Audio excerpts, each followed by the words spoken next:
When when it's time to begin, it's on the Rewind to Raw with John Pollock and Wai Ting. The A-Team that makes sense of these things we see in the ring every week on TV. It's Rewind to Raw for Monday night. Download it Tuesday morning from the Post Wrestling site. It's Rewind to Raw for Monday night on USA Now on the John and Wai Take the Mic. Hello, everybody, and welcome to Rewind to Raw. It's John Pollock here alongside Wai Ting.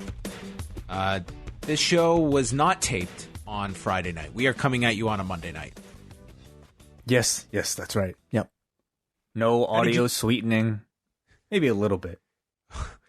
Wai, there's only so much sugar in the world to sweeten one particular segment, and I don't know if it really made it come across any better than some of the live reports we heard of. But we will get to that magical segment tonight involving everyone's favorite storyline on Raw. But how are you today? Did you have a swell weekend? Yeah, it was fine. I mean, spent it actually recording with you for most of it, so it was good. You came over on Saturday? Yep. Good time as always.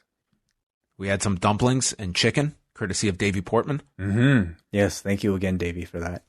Yeah, how was the rest of your weekend, non-recording wise? Really good. On Sunday, it was less of a chaotic day after all of the Saturday stuff that we did. Sunday, I took the first steps of getting Christmas decorations. I set out. All of us went to Walmart on Sunday. That was a trip, and it was not a successsul trip to Walmart. We ended up buying not a successful trip to Walmart. Not the greatest selection in the world. We had to ask where the Christmas decorations are, and they directed us. And it's like this little area that was not all that prominent. And I was debating what I would get. I bought something. I bought these light up candy canes. I'm going nuts this year. I decided on the weekend I'm going all in. I really dropped the ball at Halloween. I will not do so for Christmas. So this is my new thing. So you don't reuse decorations. You buy new I don't stuff? have decorations, Wai. I don't have much since we have moved in here. Like, we lived in a condo for years where there wasn't, I mean, we had, small decorations, but I'm talking going crazy here, like outdoor stuff. So this is all new purchases. So exciting. That's on my radar. Very exciting. Yep. You going to get on that roof? There will be a ladder. There will be. Whoa. Okay. Yeah. Well, please be safe. That's all I have to say. Oh, if I run into any problems, I'll be contacting Wai. No, you won't. You'll have to come over and not help getting me. up on that thing. Well, anyway, that was Sunday. It was a lot of fun, and then I sat down with Max. I was in the Christmas mode, so I just decided let's find something on Netflix to watch. So I just chose at random this movie called Santa Claus, Claws, which features a series of talking cats that are about to be put up for adoption by this single mother who doesn't believe in Santa Claus anymore because she had some traumatic encounter with Santa when she was young, when Santa was allergic to cats, fell, and broke a record that was one of her gifts on the Christmas tree. So now she will not allow her son Tommy to not just celebrate Christmas, not even allowed to have a Christmas tree in his own room. He saved his allowance to buy a Christmas tree, hid it from his mother, and she found it. This woman is just terrible. So I'm only at like the 40-minute mark. So this woman is not looking too great. I'm imagining she is going to have an enormous return to the Christmas spirit by the end of this movie. But I looked up the reviews of this movie. It's awful. It's a terrible movie. I'm shocked. I'm stunned. It wasn't a 10 out of 10. So I know I'm not going to be around for Thor Ragnarok this week. That's my movie review. Santa Claus is one that you can skip. Well, thank you for that pointer. I appreciate it. But as John mentioned, this week on the Post Wrestling Cafe Patreon feed, I will be reviewing Thor Ragnarok. John unfortunately can't make it. He's got other obligations. Did you say fortunately? Unfortunately. Oh, it sounded like fortunately. No, I meant to say unfortunately. So I will be joined by Daniel Perry, who many of you may have heard recently on the Rocky Maivia Picture Show. He is a film industry veteran who has actually spent some time working for Disney, so I'm sure he'll have plenty to say about this very fun movie. Way more qualified, so I look forward to that. That is going to be Tuesday for all members of the Post Wrestling Cafe. Regular Wednesday night lineup with Rewind to Dynamite, and up next, Thursday, Andrew Thompson, fresh off his coverage at StarCast and Full Gear. He is going to be joining us on the Cafe Hangout, so you can tune into that 3 p.m. Eastern Time if you are a Cafe member. Friday, we've got a new edition of the British Wrestling Experience with the crew together to review the latest Progress card, ICW's Fear and Loathing card. They're going to be chatting about the recent WWE shows in the UK. Maybe they'll even talk a little bit about Lana, Bobby Lashley, and Rusev. Then Friday night, Way and I are back with Rewind to SmackDown for our patrons. Saturday, doing this all off the top of my head, we've got the Rocky Maivia Picture Show with Nate Milton chatting Planet 51, a classic in the Dwayne Johnson catalog. Such a classic that unforgettable is what I would call it. Yeah. Oh, yeah, correct. Sunday, Thunderstruck. WH Park is going to be joined by Emily Pratt from Uprocks. They're going to be chatting about Jushin Thunder Liger, Brian Pillman from Super Brawl 2 in 1992. And then Sunday night, it's myself and WH Park with the latest post-Puroresu, as we are going to chat about all the latest happening in the Japanese industry. It's the weekends are just WH Park time. He just takes over the site. He's Saturdays and Sundays. That's his domain. I mean, he could have every day if he wanted. Yeah, he likes to share. He likes to share. Yeah. But we're always happy to have him. He's also got a fantastic rundown of both the All Japan and New Japan tag leagues that are going on concurrently. The All Japan one is starting, I believe, tomorrow. And the New Japan one starts this weekend. So he's got full previews, some great analysis of all of the teams. And if you're someone that is just way too busy to be following all of this, he makes it short and sweet of what matches to go out of your way to see and which ones you can skip. So there you go. Check all of that out at postwrestling.com. I think I nailed them all. I think we got all the shows. Yeah, I think you got more than actually what was listed in our personal schedule. So well done. Well, yes. Sometimes stuff just falls out of the sky, including Davies' review of Evolve 139, 140. It's up right now. Jesse from the Six, John Cena joining him. So that just went up this morning. So tons of reviews up there. Evolve, the New Japan show from San Jose, which I had a chance to watch on Sunday. So maybe we'll chat about that a little later on. But let us head into some news items. There was a bit coming out. I want to start off with the WWE's announcement that the Broken Skull Sessions, hosted by Steve Austin, will be launching on the WWE Network later on this month following the Survivor Series. Austin is going to do a sit-down interview with The Undertaker. So this is sort of the relaunch of Austin's podcast series on the WWE Network, which was never really a podcast on the WWE Network. It's a sit-down interview. But, yeah, interesting to see that Austin has not done one of these on the network since 2016. They are bringing it back, and, you know, a notable guest for his first show back. Was this not a series briefly on USA or something? No, he was doing a reality, like a competition show on the USA Network. It was not, it was kind of like he would interview guys, but it was a different concept than this. Okay. All right. Interesting. All right. Are you curious to hear from The Undertaker? Yeah, somewhat. Is this interesting? Yeah, somewhat. At this point, I only have so much time, I think, for new interviews, new podcasts, new wrestling things that, you know, much like how we talk about, you know, any new wrestling promotion that's coming up needs to really separate itself. I say the same thing about wrestling podcasts and wrestling interviews. I'm not really expecting that much groundbreaking stuff to come out of this. But if there is, I will check it out. But it's not going to be a day one watch for me. So I did ask WWE about this and whether this would have any involvement with their podcast division. And they told me this is going to be exclusive to the WWE Network. Does that surprise you at all? This would seem like something that well, obviously they want to drive people to the WWE Network. And I guess that is the rationale behind this. From the sounds of it, it might be more of a visual maybe a more of a visually interesting type of interview that maybe requires the TV aspect. But, they did put backstage into a podcast form recently, so maybe they can convert it. I'm not sure. Maybe Undertaker's going to blade or something during this interview. Oh, wow. After Full Gear on Saturday, Tony Khan did one of his post-event media scrums. He covered quite a bit here. Did you have a chance to watch any of this? I have not. So a few of the notes here, he stated that there were no major injuries coming out of the show. There was apparently some altercation involving Excalibur and Jimmy Havoc earlier in the week at Jimmy's Famous Seafood, and Bodyslam.net reported on this, that there was some kind of an incident, and it appeared to have ended with,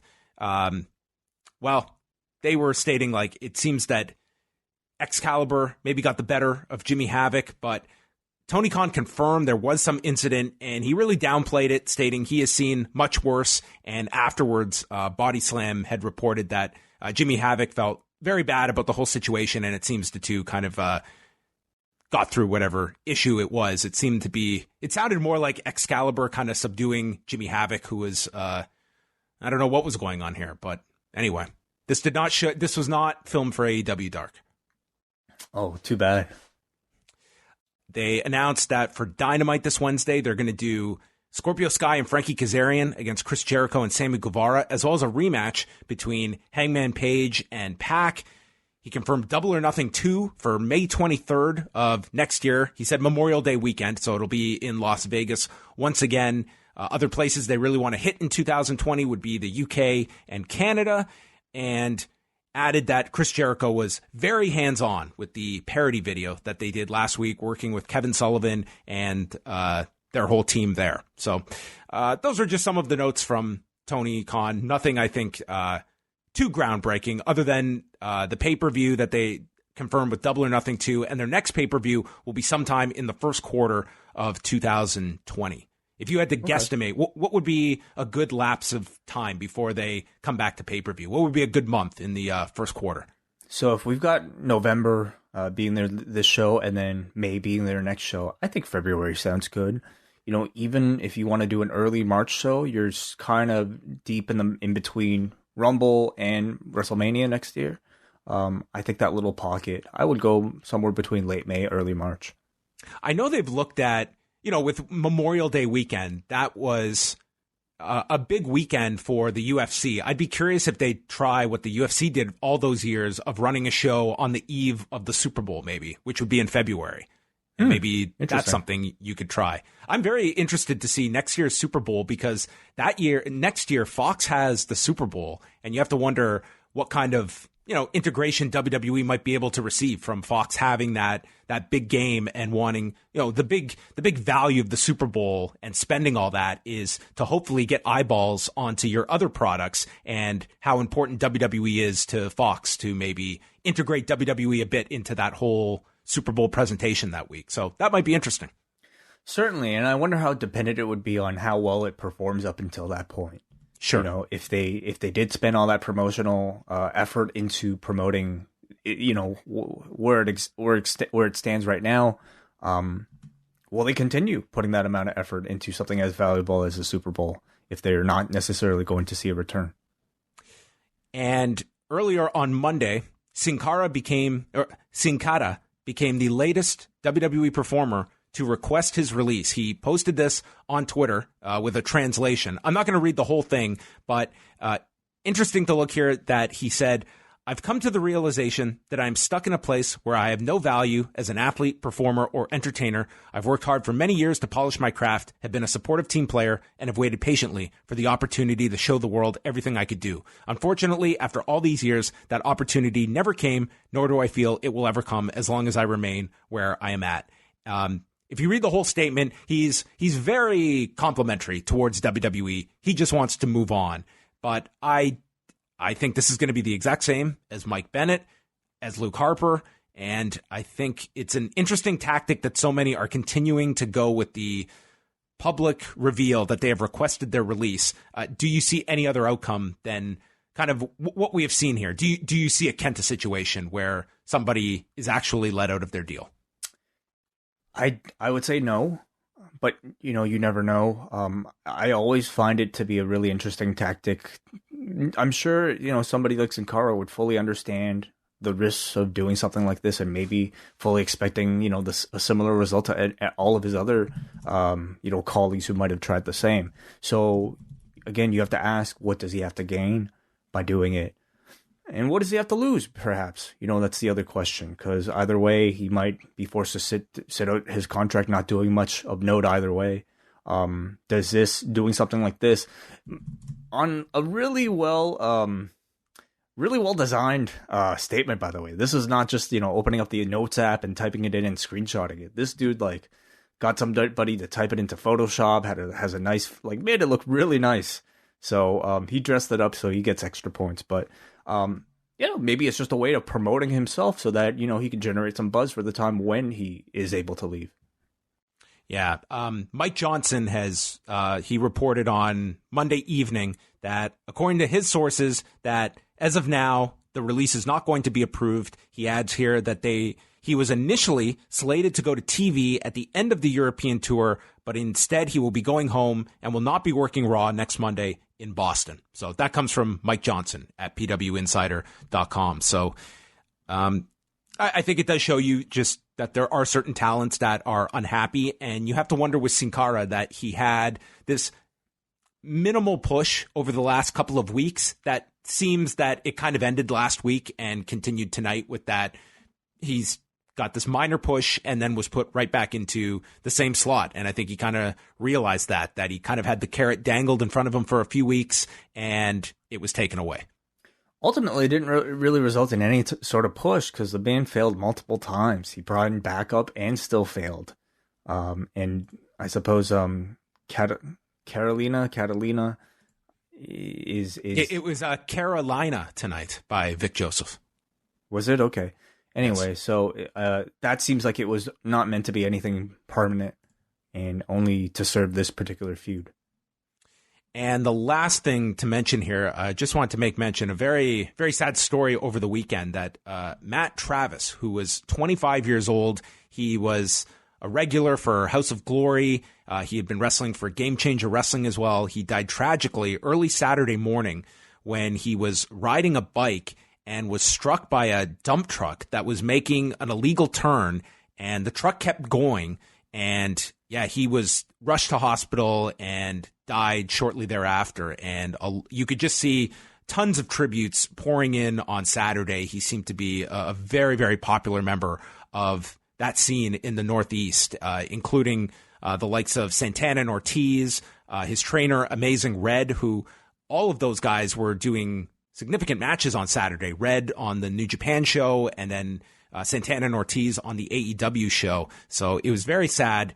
House of Glory Wrestling, they have announced that their No Limit show this Saturday is going to be turned into a tribute show for Matt Travis, and all the information for that show you can find in our update today, but it's going down this Saturday at 7 p.m. at the NYC Arena, and there's a number of people appearing on this show that are advertised. Kurt Angle is going to be there, Devon Dudley, Loki is wrestling, the Rock and Roll Express are going to be there, so that just a really, really unfortunate story. And as I mentioned, 25 years old, just a very, very tragic story of a cyclist getting struck. Very sad. 25 is awful. All right. Well, we are going to move on over to Raw, this being the taped edition from Manchester, England. On Friday, they taped this. So a 3-day delay. And we're going to see, I would say that this would be the lowest number a Raw could do. Going against football, taped for 3 days. I would think that this number would represent, this is the lowest we're going to go, at least in this era of Raw. Yeah, including holidays, would you say?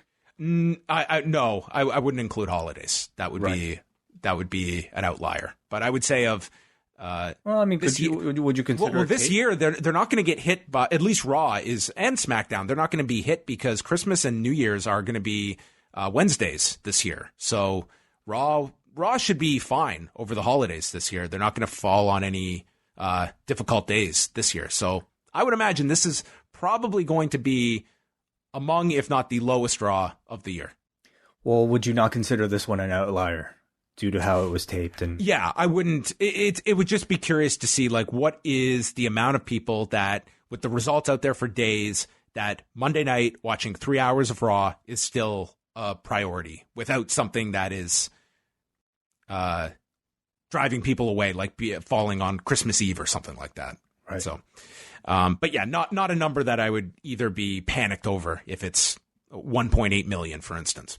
So for this show, it's just Vic Joseph and Jerry Lawler on commentary explaining that Dio Madden still selling the effects of the F5 from Brock Lesnar. And Becky Lynch comes out. They note Natalya is not here either due to family obligations. And Becky cuts a promo stating that the other challengers can come and bring it on. The only thing she fears is not being the greatest, and suggests becoming Becky Two Belts again by going after the women's tag titles.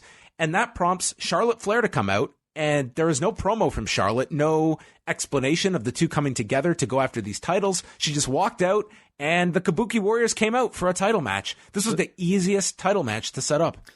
I don't know if that was a legitimate reason or not, but that was the explanation on commentary. That Natalya was originally slated for this match, but could not be here due to family obligations. Right. So Becky is stepping in here, I guess, after... So I guess based on the wins by Charlotte and Natalya, this was their title shot, and Becky was nominating herself the replacement. Or it was decided in the back somehow. Either way, I don't know exactly what happened. I don't know if Natalya, legitimately could not be there for some reason, perhaps family obligations or not. I don't know. It certainly makes you wonder. Yeah, I don't think she's over there. Like, she's been tweeting like appearances she's been doing back here. So I don't think she is on the tour. So I don't know what the actual reason was or why she wasn't there. But nonetheless, this was our match. And so this was an interesting way to get the heat on Becky. Kairi took Becky and ran her into Asuka's ass. And Becky sold this, and thus they had the advantage on Becky. Kairi missed a sliding lariat into the corner. Flair comes in. She's chopping Sane, and then Sane comes back with chops, which Charlotte just stands and no-sells. Asuka comes in, eats an elbow, and this is when Shayna Baszler appears ringside. And this sets up the commercial break, and she just stands there for a long time, to the point that you actually forget that Shayna is there. The Kabuki Warriors were in control of Flair for a long time here.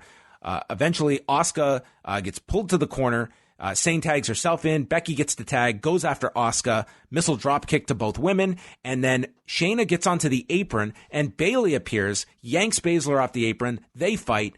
Bayley then clotheslines clotheslines Shayna, as Asuka then rolls up a distracted Becky and pins the Raw Women's Champion. Bayley then attacks Becky, and Baszler leaves through the crowd to end all of this. Quite a muddled finish at the end of all of this, but we got all our principles for the women's match at Survivor Series present. That seemed to be the main focus, along with, I suppose, you could now potentially build to another match between Asuka and Becky Lynch if you wanted to, coming off of this. It does make you wonder if that was the intent of this, or if Natalya was supposed to originally be in this and couldn't make it for some reason. What would that original finish have been? Yeah, like this, certainly, like they did mention it in commentary that that's not the first time that Asuka has pinned Becky Lynch. So I think they want to get to that at some point. Had Natalya been here, well, you would have just assumed that maybe she would have lost. Natalya would have taken the fall this week as opposed to last week. But Becky, but Becky needed some role on this show anyway. Who knows what happened? It's it's not really up to us to like figure out what could have been. But the match itself was a solid Raw TV match, not must see, but I thought perfectly fine. And I don't know. If anything, I thought it was Charlotte that was the biggest afterthought in this program, and no real tease of her. Like, you would assume she's going to be part of the women's Survivor Series match, but there was no building of that team on this show, which, you have one episode of Raw left unless you're going to announce these teams through the website or on, backstage or something. Could be, but the focus seemed to be on the women's championship match. That would be a lot going on, but not even later in the show, like Charlotte recruiting team members or anything like that. Well, the men didn't even really have much. They just had a graphic, right? Yeah, that was it. You almost wonder, is Charlotte, who is she going to team with? Is it going to be the Kabuki Warriors? I mean, most of the women are slotted. Mm-hmm. Yeah, not sure. Ricochet is in the back with Randy Orton, and the OC are off to the corner, and they start bullying Humberto Carrillo, and Ricochet steps in. They make fun of Ricochet, the superhero, and they suggest a 3-on-2 match, but WWE won't allow it, and tell both of them to start stepping, and they have no friends, and Randy steps in and says he will team with them. Yeah, I know. Yeah, so this continues. So can you remind me, John, what happened last week? Did Orton manage to RKO Ricochet or not? He RKO'd Rusev. That's right. He RKO'd Rusev. That's right. He had RKO'd Ricochet 2 weeks ago. Going into Crown Jewel. Yeah. Got it. Okay. So anyway, so the guy who attacked you and was a part of the other team, is now just kind of, lingering. This was backstage. it was like a phantom turn we got with Randy Orton here, but they're still trying to tease that he could turn on them at any moment. Yeah. I mean, I feel like if I was Ricochet, if this dude attacked me and cost me that match and has been trying to RKO me for weeks, I would just attack him. I wouldn't even want to talk to him and want to reason with him. Yet this entire episode is like Ricochet almost like, wanting, like allowing himself to trust this guy one more time, which I think just makes him look like a subordinate to this guy. I want to see Randy Orton and Ricochet, with their delivery, have a 15-minute conversation on television. Or like a ride-along, maybe. No, I want it to be in this setting, because these two talking to one another is... it's the furthest thing from a genuine conversation you could possibly produce. Drew McIntyre and Sin Cara. Suicide dive, moonsault to the floor from the top, and Sin Cara's in control. Then he leaps off the middle rope into a Glasgow kiss. He beats down Sin Cara, then some leg kicks, tilt-a-whirl head scissors by Sin Cara. Slingshot Rana gets caught, powerbombed on the floor, Claymore. Drew wins in 3:57, and Sin Cara contacted his graphic designer right afterwards. It's pretty interesting publicly announcing you've asked for your release on the same day you're scheduled to appear in a tape match on TV. So that made this match somewhat interesting. It's nice to see Drew wrestle in a match that didn't get interrupted by an RKO. And, to me, I'm not exactly sure what they're doing with Drew McIntyre. It feels like they're keeping him strong and at a certain level, but doesn't feel like at the moment they're building him in for any type of significant feud. He is a part of Team Raw, isn't he? Right? McIntyre? Yeah. I won't lie, I totally missed this graphic that you saw. So it didn't leave me. I left this show thinking that Rollins was teaming with the Street Profits and Kevin Owens because they called them Team Raw. Yeah, so I believe it was, oh man, well, I wrote it down here. It was on Team Raw, I believe you have, Rollins, Randy Orton, Kevin Owens, Drew McIntyre, and Ricochet. No Street Profits? Nope. Oh. Nope. So, yeah. Anyway, so McIntyre's in it. I mean, at this point, man, how many of these multi-man matches, I guess, do they have to go through? I mean, between Crown Jewel and Survivor Series, it's going to be a couple. So unfortunately, somebody like Drew McIntyre really just doesn't feel like he's got a focus going on right now. And I don't know if he really has felt like he's been almost like an accessory for the entire summer, and now heading into the fall for most of the year, he's just been like an extra guy to cram into, whether it be like a stable or somebody's tag team partner, or here in these 5-man. So they're keeping him strong. It's just I'm ready for this guy to have an actual program and an actual storyline. Yeah, and I would say by that kind of indifference that has been his character for this amount of months, I would say it's kind of taken the edge off this guy. I wouldn't classify him as strong at the moment. Not to say he's not someone you can rehabilitate, but he's just been idle for so long that he's just kind of blending there in the middle of the card. Yeah, not really feeling all that special.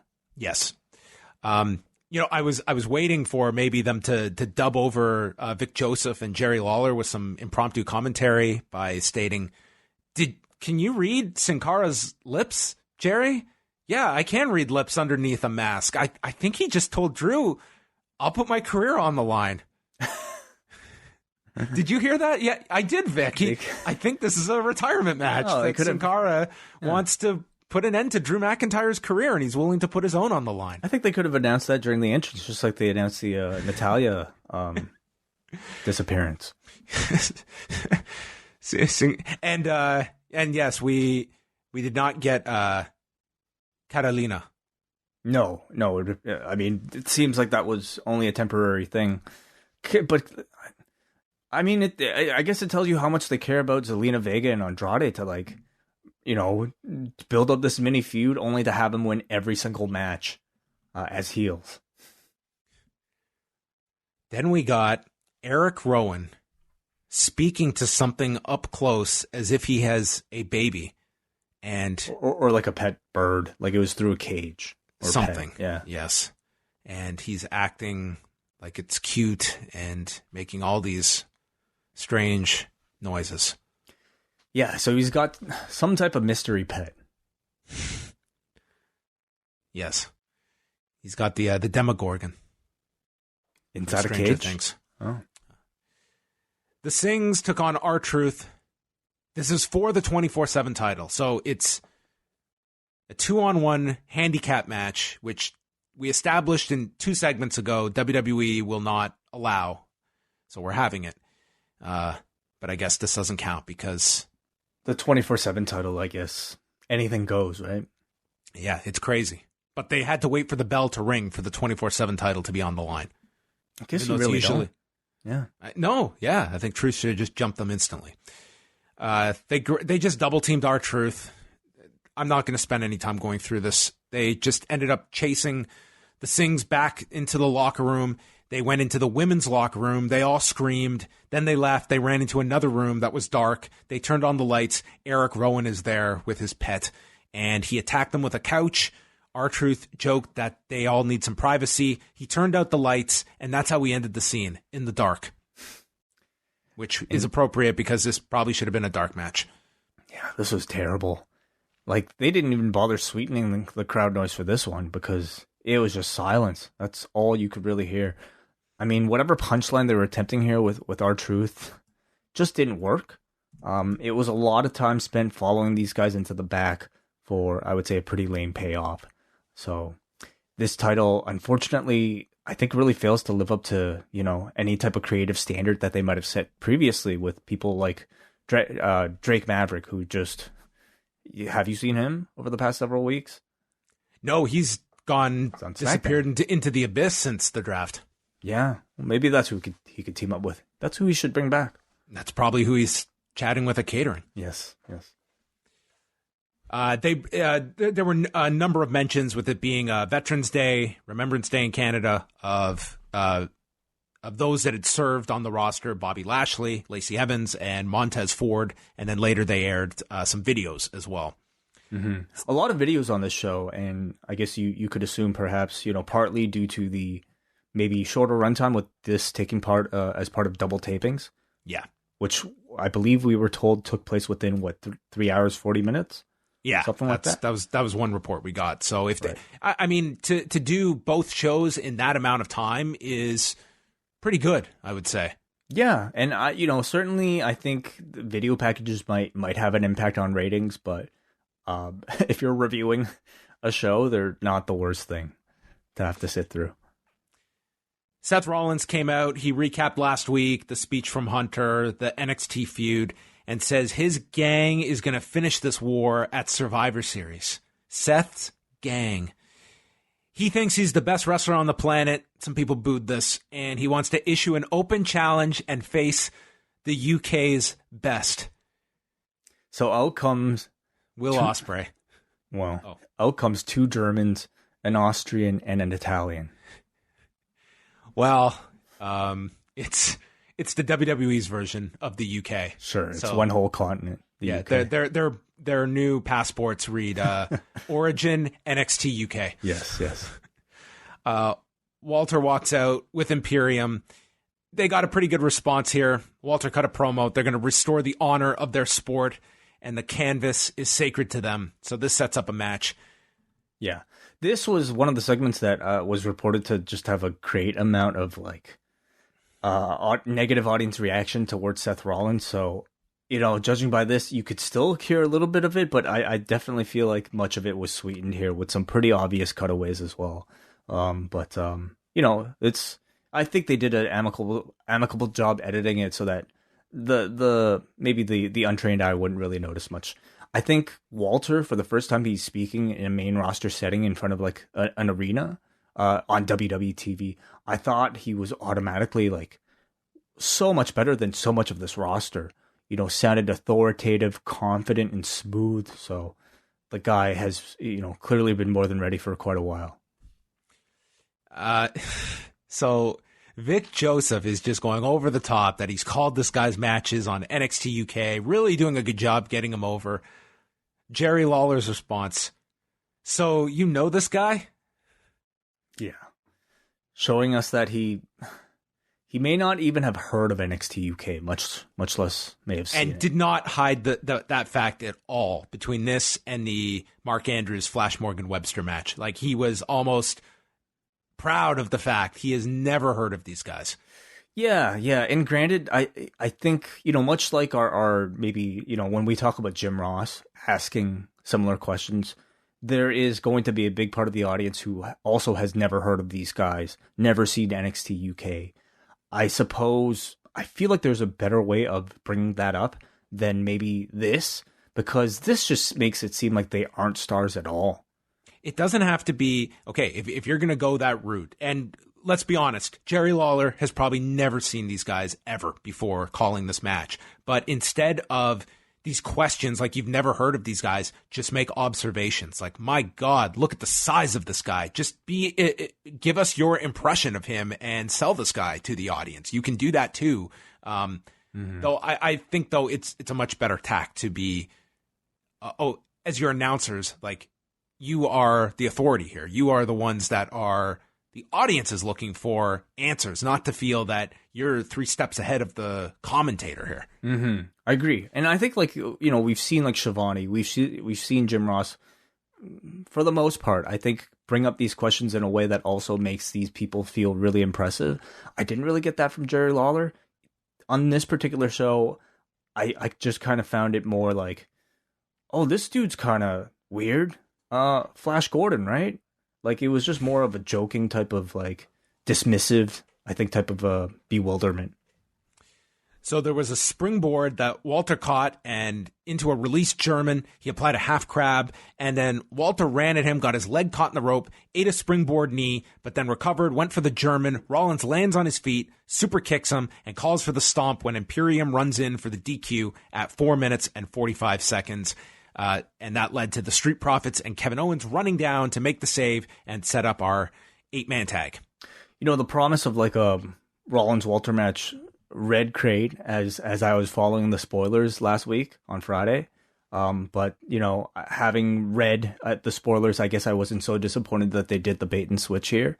The match itself really was not all that impressive at all. It was just, Walter putting on some holds and brief comeback from Rollins, and that was really it. So I think these NXT WWE crossovers continue to be really disappointing following, that great debut we had with Cole and Bryan. Would you have rather have seen Tyler Bate as opposed to Walter in this match? I think Bate will automatically be an underdog.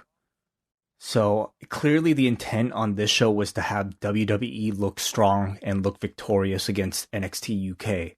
At least maybe just, you're giving a week of WWE advantage over NXT's sister brand, inferior brand, the way it came across here. So I don't know if bait would have necessarily worked for that. But, you could have had Rollins beat Tyler Bate, and that really wouldn't... I think you would have at least had a clean finish. I ask because then we could have called the show Tyler Bate and Switch. Wonderful. We could still call it that. That's excellent.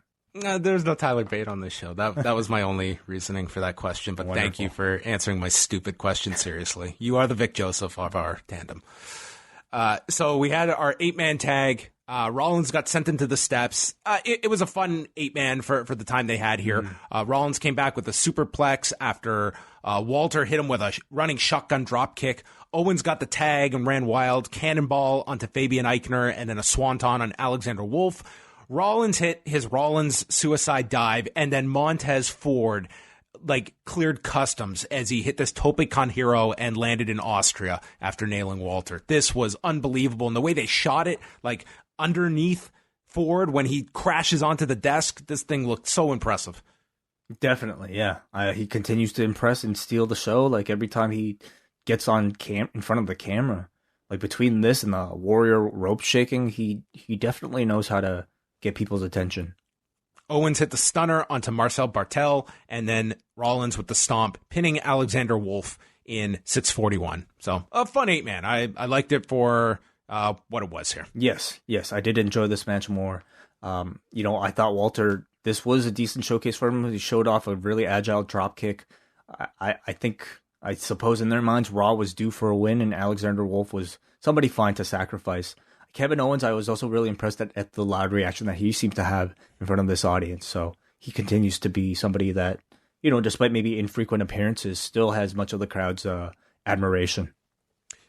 They promoted WWE Backstage after last week's number. This week they'll have Mick Foley and Adam Cole on the show. Okay, cool.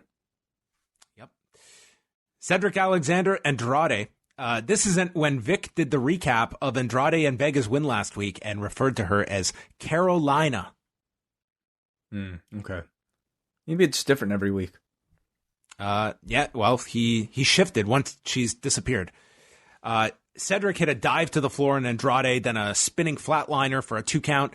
Then Cedric pulls him off of the rope. Zelina Vega behind the referee's back grabs his leg and gets hit with a spinning elbow and the hammerlock DDT, and Andrade wins in 3:33. I would say Andrade seems to be very much in a similar role as Drew, where they're keeping him very strong, but are basically putting him in sort of the just the practice area before he actually gets a real feud to go into. Yeah, it was fine. It was a fine match. The room has returned. I've spoken to you about sins, insanity, and about being condemned. I've even spoken to you in riddles. What if I talked to you about secrets? Secrets that would tie all of this together. Secrets of a man not so well kept, and the sins that it brought him. Hear me now. Yeah. So who is he directing this promo towards? Matt Riddle. Oh, okay. Interesting. Yes, yes, because it's a riddle. Yeah, I mean, he too. I suppose, because between Crown Jewel, between the brand split, between this Survivor Series, you have just a whole roster of guys that I think are sort of in a position where they're just getting exposure on TV, but not necessarily getting any type of storyline. And Aleister Black is, it feels like he spent the entire year in a similar spot. So maybe after Survivor Series, I keep saying this every single week, maybe next month is when he'll finally get a program. Survivor Series? After which Survivor Series? Next year, 2020. Okay. Yeah. So you got to get guys ready. You got to, get them ready. So this is when John Cena spoke about Veterans Day. We got various tweets from talent and executives. And then the big segment. Lana comes out. She's being booed right away. And she's here to confess her sins.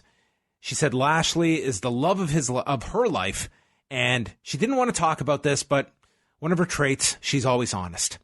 And she admits she cheated on Rusev, but he cheated on her first. So we get the timeline, Way. 7 weeks ago, she had sex with Bobby Lashley for the first time. It was 7 weeks ago tonight. It's their sex-iversary tonight. Oh, and man. She was... That means that they did this either before or after Raw. Good question. Yeah. Were they booked on that show? Maybe not. Well, probably not. When would 7 weeks ago have been? September. Well, we wouldn't 30th. Have seen them. We wouldn't have seen them until after they started having sex. So I would assume this was either backstage or beforehand. Yeah. Okay. We'll do the back timing. Okay. If Raw goes to 11, yeah, odds are they wouldn't have gotten out of the building until 11. Could they have had sex within those 60 minutes before it becomes Tuesday? Well, we know like Rusev demands sex at WrestleMania, backstage at Raw. So could have happened anywhere at any time during the day. No, but this was the sex with Lashley. Oh yeah, what I'm saying is like wrestlers having sex could happen anywhere. Okay. All right. In the WWE universe. Maybe they had sex in the room. And that is going to be how Aleister Black finds out that his room has been desecrated. God, wow. I hope that he doesn't turn it into a blacklight room. So the crowd just hates this. And there was no sweetening that was going to save this. Like, you could tell how the crowd hated this. And I mean, Lana just keeps going here. She's ranting about how she got knocked down last week by Ricochet, and Lashley insisted she go get checked out by the doctor. And she's fine. She has a clean bill of health, but they discovered she is 9 weeks pregnant. And Jerry Lawler did the math. So Rusev put a monster brat inside of her, is what Lana says. The crowd cheers this. A Machka brat. Oh, I thought you said monster brat. Machka brat. They cheer, they chant Rusev Day, and she calls him a Bulgarian son of a bitch.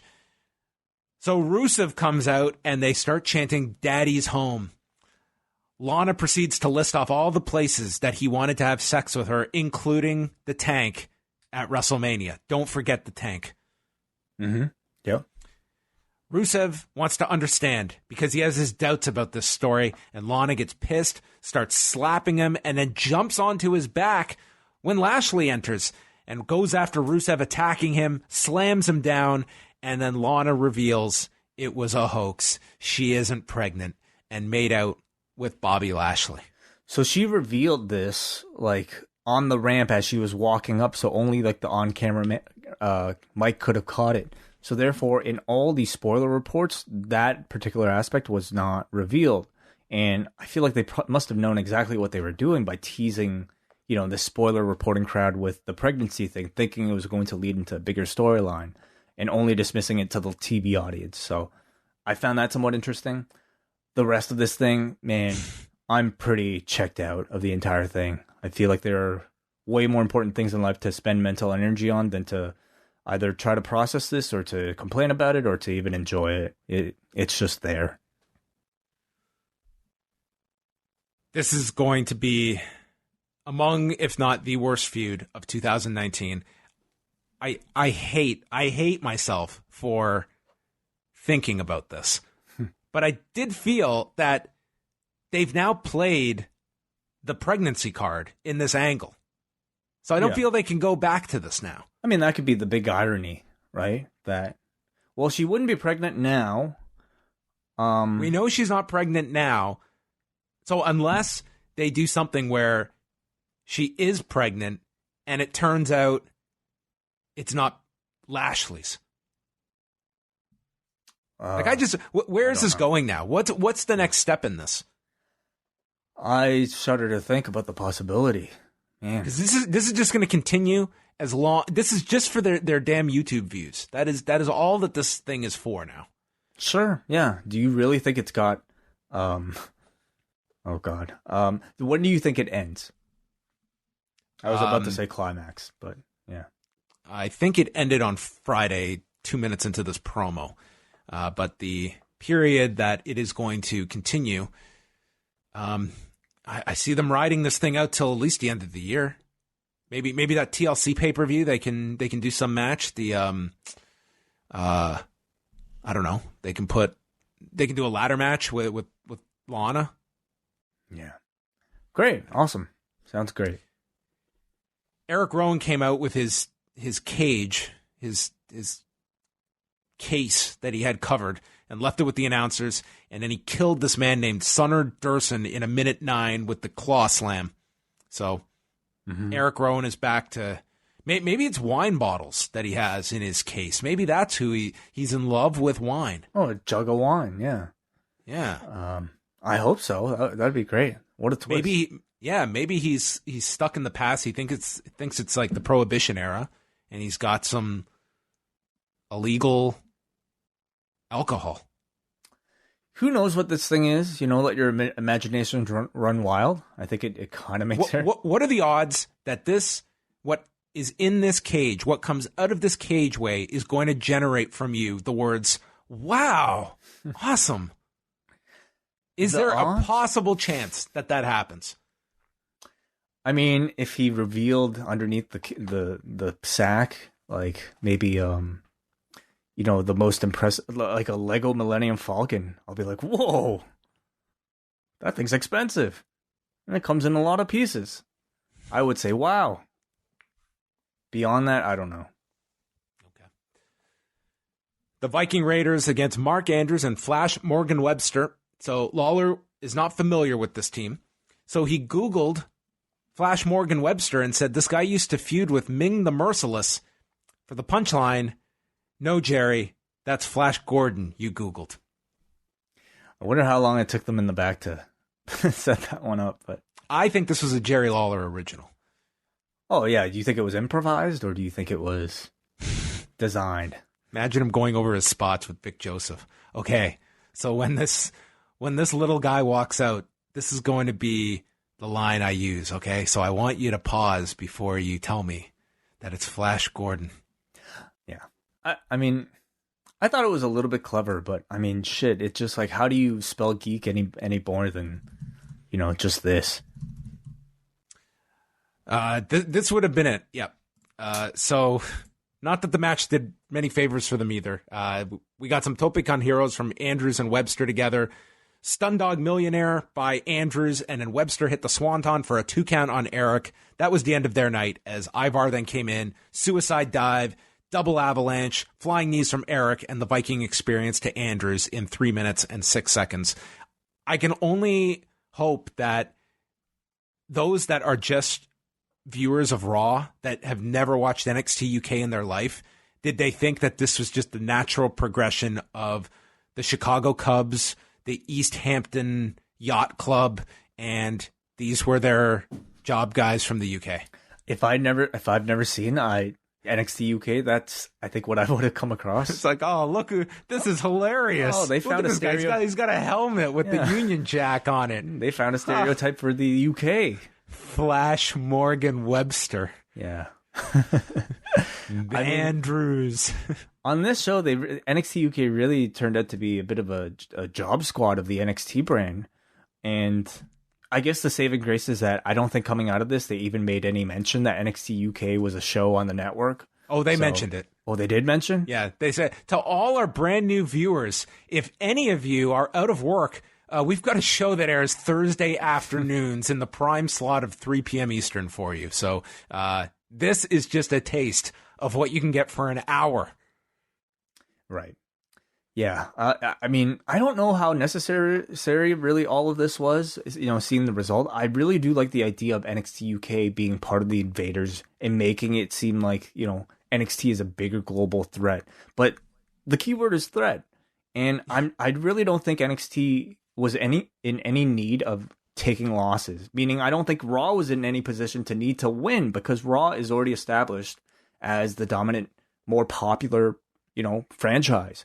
And to only, in your second week in this thing, wanting to parody book your Raw versus NXT matches on these shows, I really didn't think it was necessary because I think you're still in a position of needing to establish NXT, especially NXT UK, if you're giving that brand any hope of like attracting new viewers. I actually thought, like, the NXT UK guys, I thought Vic Joseph was trying to go above and beyond to really put these guys over. Well, thank God they had him, yeah. Yeah, but I mean, booking, like, he can only do so much. It's the booking that carries the rest. Yeah, I didn't think this was a shining representation for Andrews and Webster by any stretch. Orton's getting ready in the back. Ricochet walks in for some heated dialogue. He asks Orton, do you think I'm stupid? I just love the way he came up. Can you imagine just going up to someone and asking this?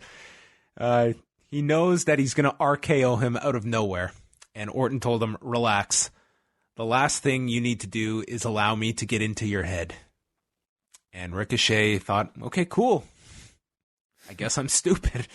And he left and was willing to trust this guy. So the OC versus Orton, Ricochet, and Humberto Carrillo. Orton and Ricochet got into an argument early. Carrillo's playing Peacemaker. That set up our commercial break. Ricochet got tagged in. He's going after all three, but then Anderson got the heat with a spine buster. Gallows strikes Orton off the apron, and he eventually fights off Styles, hits a heel kick, tags in Carrillo. He misses a moonsault off the top. Then Orton's in. Everyone's trading moves. Ricochet hits the recoil. Carrillo hits a moonsault to the floor onto Gallows and Anderson. And then Orton teases the RKO to Ricochet, but instead delivers it to AJ. And then he tags Carrillo, and he lands a top rope moonsault, pinning AJ Styles. And after the match, Orton again teased Ricochet and then tells him, I do what I want, when I want, to whoever I want. Remember that.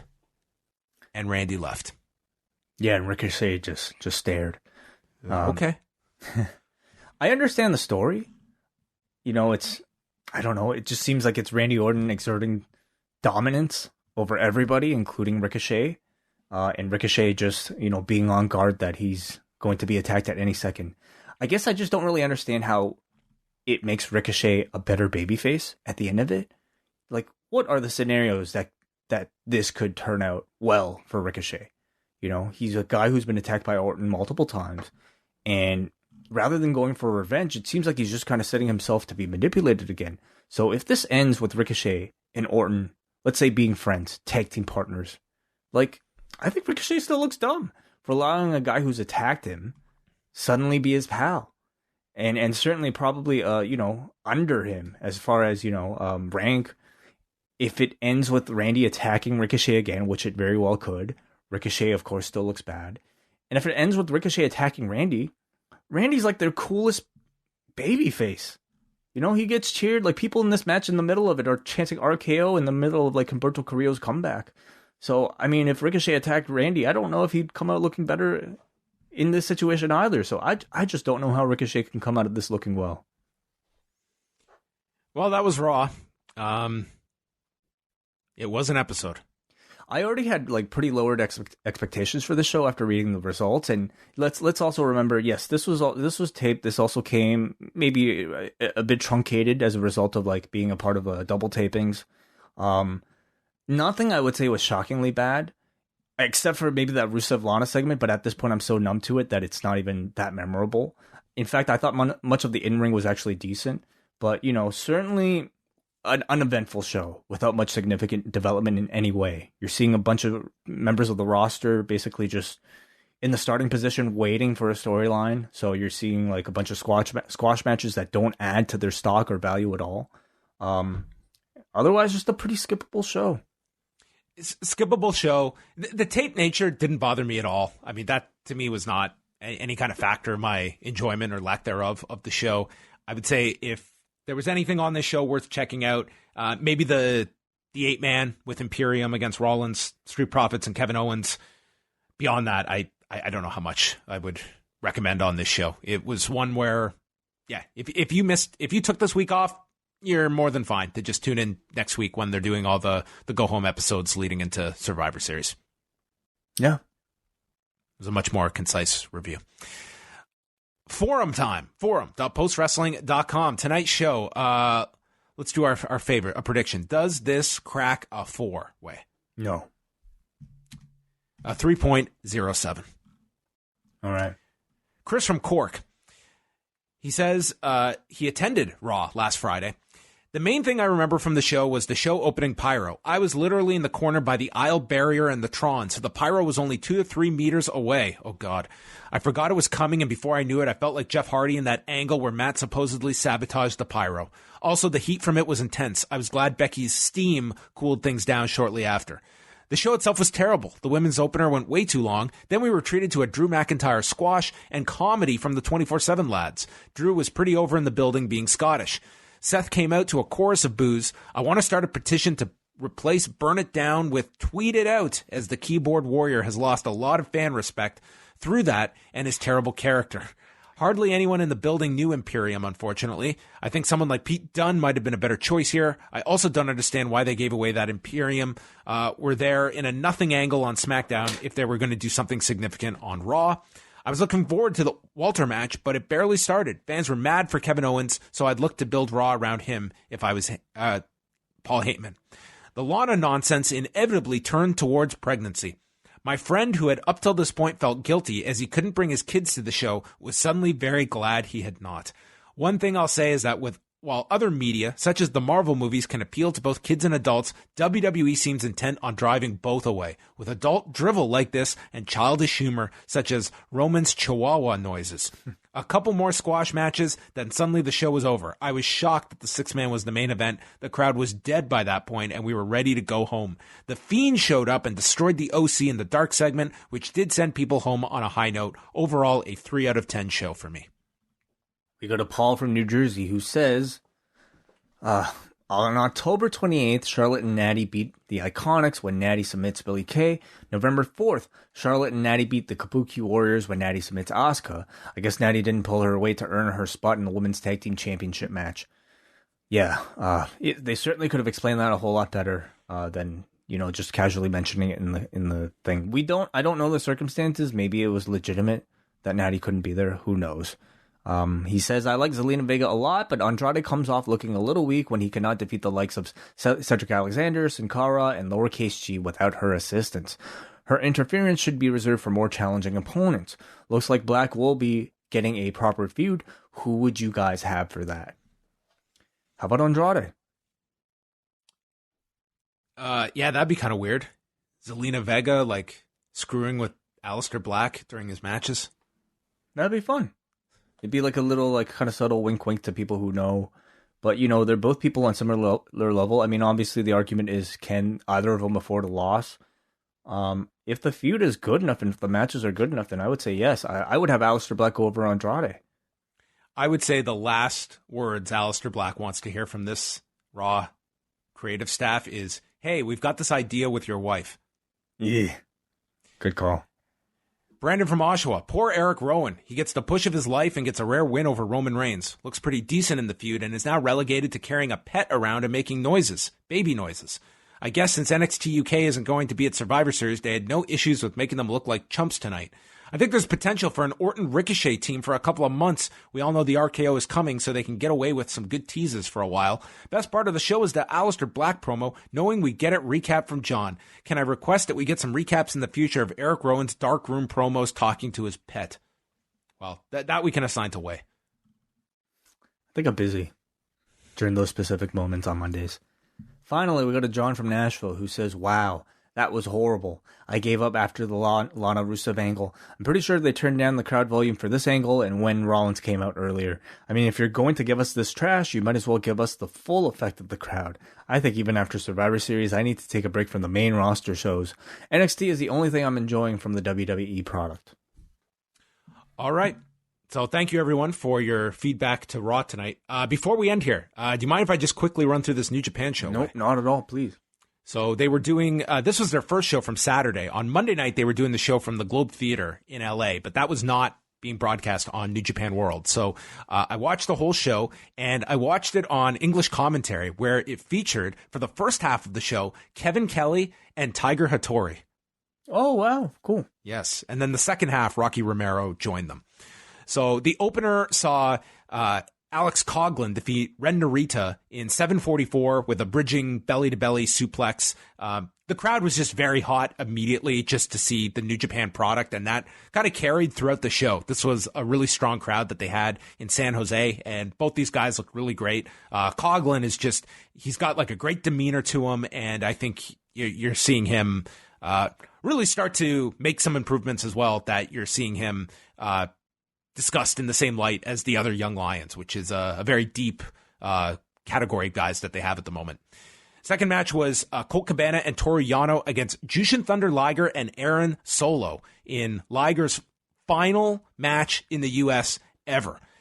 We saw a sunset flip that sent Cabana into the exposed buckle. Yano served as a shield for Cabana, and then Cabana came back, bionic elbow, and pinned Solo with the Superman pin. The only downside to this was that it was just such a nothing for Jushin Liger's, for a match that they built up as his final match in the U.S. You got the entrance, you got some showtays, and that was about it. And maybe to think you were going to get any more would be expecting too much. But even in this, in a comedy environment, I thought, I thought Aaron Solo was focused on more so than even Liger in this match. So I can't say that Liger, he got like a nice ovation at the end and he bowed to the crowd. So they acknowledged it was significant. It just wasn't treated as like a gigantic deal. Minoru Suzuki and El Desperado against Carl Fredericks and Clark Connors. This one went 9:57. The star of this match was Minoru Suzuki. The second he came out, this crowd was in love with this man. They popped huge for every single one of his signature moves, and he just destroyed Carl Fredericks and had his maniacal laughter along the way. And at the end, he did the rear naked choke into the Gotch pile driver, pinning Fredericks while Desperado applied numero dos onto Clark Connors. So Suzuki, he helps Carl Fredericks up after the match just to slap him, and he falls down again. So Minoru Suzuki was hilarious here. And on Monday night, him and Boss Rutan took a photo at the Globe Theater. Yeah, wow. Amazing. That was kind of cool. So Legends. Boss Rutan was checking out the show. Evil, Sonata, and Bushi against Tomohiro Ishii, Juice Robinson, and TJP. Now, the best, Tiger Hattori, he can speak English. He admitted right away he was very nervous doing commentary. And, he was not a great, he wasn't great on commentary, but his value was sharing all these cool stories that he knows the backgrounds of so many of these guys. And he talked about Juice Robinson coming to the dojo. It started when his old friend Matt Bloom called him and said, "You've got to take this guy." And Tiger Hattori had never heard of CJ Parker, the later Juice Robinson, but he came over and joined the dojo in September of 2015. And it was kind of just cool to hear Tiger Hattori just share little stories about guys that he knew, while Kevin Kelly did the majority of actually calling the show. So this match, it featured a lot of comedy early on. Juice unable to do a kip up, and TJP just kind of watching him as he struggled doing all of this. It ended with Juice hitting the Cannonball, Left Hand of God, and Pulp Friction, pinning Bushi in about 12 minutes. And more so focus for TJP more than anything in this. He had a really good sequence with Sonata in the middle of all of this. Then we had Kenta, Taiji Ishimori, and Jado taking on Hiroki Goto, Yo, and Rocky Romero. 11 minutes, Jado knocked down the referee, and he had the kendo stick. Goto stopped him, and then Romero caught him with an inside cradle. Not a super memorable match, just kind of in the middle of all of this. And then El Phantasmo defended the British Cruiserweight title against Sho. This was an awesome match. Sho looked tremendous in this. He had his back all taped up, and that became Phantasmo's focus. And again, he's doing the past Bullet Club leaders finishes. He hit a Styles Clash for a near fall. He tried the One-Winged Angel, but it got stopped with a backstabber, and Sho hit the Power Breaker for a 2 count. And these near falls, the crowd was going insane for. He went for the Shock Arrow. That got countered, and Phantasmo pulled Marty Asami in front, so Sho speared Asami, and then ducked a belt shot. The ref is still out. Taiji Ishimori runs in, attacking Sho. Yo runs down to stop him. They hit the 3K onto Ishimori, and then the shock arrow is hit. He's got Phantasmo beat, but Asami is still down, so another referee runs in. He counts 2. Phantasmo kicks out, and this place exploded for this. And then there was a German suplex off the top, but Phantasmo landed on his feet. Behind the referee's back, he punches Sho in the balls and hits the CR2 to win the match in 20 minutes and 24 seconds. This was a terrific match. I thought one of the best matches of the whole show. Maybe the match of the show, to be honest. They got a lot of time, and it was cool to watch Sho in a big singles outing here against Phantasmo. Lance Archer defeated David Finlay. They went 13 minutes, 12 seconds with Archer winning with the EBD claw, and they just had a big brawl from the get-go. Finlay had his shoulder taped up, the left shoulder that he was coming back from. I would say it was good. I don't think it ever got to like the big level of some of Lance Archer's bigger singles matches this past summer. He countered the blackout, and then Archer hit a derailer and then hit the blackout before pulling him up from the cover and hitting the EBD claw. And afterwards, Juice ran in to check in on David Finlay, so teasing Archer and Juice for a future date for the United States title. And 2 more matches here. Tetsuya Naito and Shingo Takagi defeated Jay White and Chase Owens. That occurred when Naito was in the ring. He blocked the Blade Runner. Takagi killed Jay White with a lariat, and Owens was left there for the Destino in 15 minutes, 38 seconds. Tetsuya Naito, he looked a lot more refreshed in this match. He was moving better and was in there a lot more than Shingo Takagi. So it seemed that Tetsuya Naito got a lot of the focus of this match. And then the main event was Kazuchika Okada and Will Ospreay against Kota Ibushi and Amazing Red. They only went 15 and a half minutes, but it was a super entertaining tag for the time they had. Like, no downtime in any of this.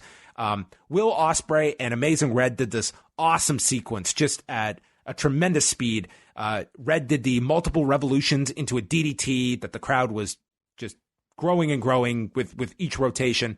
Okada and Ibushi came in briefly, and then Red ducked the Rainmaker, and this was the only kind of hiccup in the match because he ducked the Rainmaker, and just it wasn't like a smooth transition into the Code Red that he hit, but then Will made the save for Okada.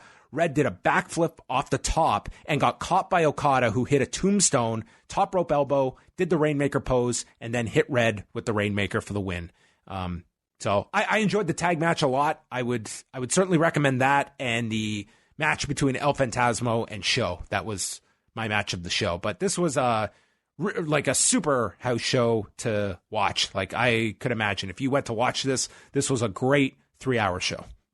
Very cool. Very cool. And it's up now on World? Yeah, it's up on New Japan World, and WH Park and Davis Storm did a much more extensive review that is up on the site. So if you want to go check out that, that is up on the Post Wrestling site. So that is it, unless you have any announcements or declarations to make, Way. No, none. All right. Well, thank you, everyone, for tuning into Rewind to Raw. We'll be back. Well, Way will be back on Tuesday night chatting about Thor Ragnarok. So check that out on the Post Wrestling Cafe, and that is it. Good night, everybody.